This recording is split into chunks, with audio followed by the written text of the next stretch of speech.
So there's another way to change the font, and that is to right click, and there'll be a pop-up mini toolbar that you can access, and that will also have the ability for you to change font and several other formatting options such as color, bold, underline, etc. Okay. So tonight, some of the options we're going to use will be to work with um, the font type. So we've just talked about that. We will also look at using font size and changing the font size. Same thing, you can choose the pop-up mini toolbar and change the font size there. We will work with changing the font color. So there's ability to change font color. Notice if you hover over these commands and these icons, it will pop up tool text to tell you what that particular tool is and the command that's involved with that. So you can change the colors. This has a little drop down arrow, and you can change the color. Notice how when you hover over each one of these, you also see colors show up in a pop-up tool text. So you notice that the names that they have on some of these, such as blue accent 1, as you move down, you'll notice how it will change the color. So for example, this one is blue accent 1, lighter 40%. So that's just a little bit about how those colors are laid out, and sometimes it'll even tell you which column it is, or but in the directions it will tell you specifically which color they want you to change the text to. Okay, so another thing we're going to be working with is understanding that it may say the font size in points. So these numbers represent points that you have in for that particular font. And you'll have a default font, but sometimes to highlight something or to emphasize a point, you may increase the size. We will also be working with alignment. Alignment is going to be in the paragraph group. So over in the paragraph group, you can center, you can left align, you can right align. So in this case, let me choose center. So you notice how it moves your text to the center and aligns it to the center. And then I'm going to align it back to the left.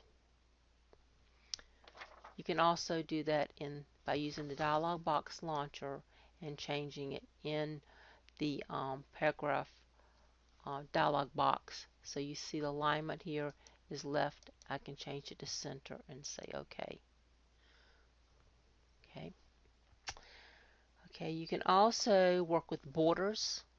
That is also under the paragraph group. So remember, group name will be at the bottom center for each one of the groups. So in the paragraph group, you'll see the borders. You have some default options that are listed. You can choose, for example, all borders, which will put a border around the entire text that we have here. Or you can choose outside borders, which will in this case be the same. You can also come down to the bottom and choose borders and shading, which will open up the dialog box, and you have more options in the dialog box that you can take advantage of, such as changing the color, adding shading inside of the borders, and things of that nature. So I'm just going to choose in this case box, so you have a border there. You can also come up, and I'm going to take it and say no borders, and so to remove the borders. Okay, so one of the things I talked about earlier is how you have to, some things are contextual. So in this case, I'm just going to insert quickly a couple of things for us to look at. So I've put a symbol in here, and I'm going to also insert picture.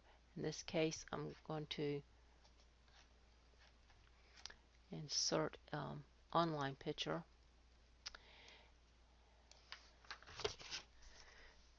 And I'm going to search. I'm going to just add a ball. So let's just add a basketball.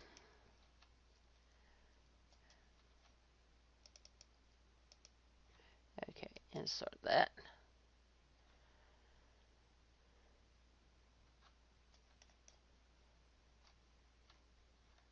Okay, it's kind of big, so I'm going to resize it. It has sizing handles. I'm going to resize the ball and make it smaller.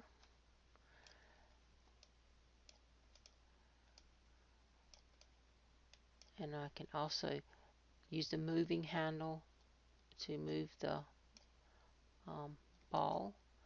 And I'm going to also insert a table in here. So I've inserted a table, and I'm just going to call this text. Okay. So I want you to pay close attention at the top. Let me turn off some of these. I'm going to turn off some of these options I have on ribbon. I'm going to turn off this, this, this, so you can see. Limit the tabs that are showing.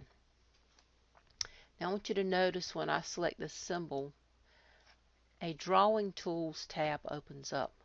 When I deselect it, it goes away. When I select it again, it comes back. So if you want to take advantage of the commands that are related to this particular object, you want to select the Drawing Tools tab. If it disappears, remember all you need to do is select that object again and they will appear again. So they're drawing tool. So I'm going to select this picture that I inserted. So there are picture tools also.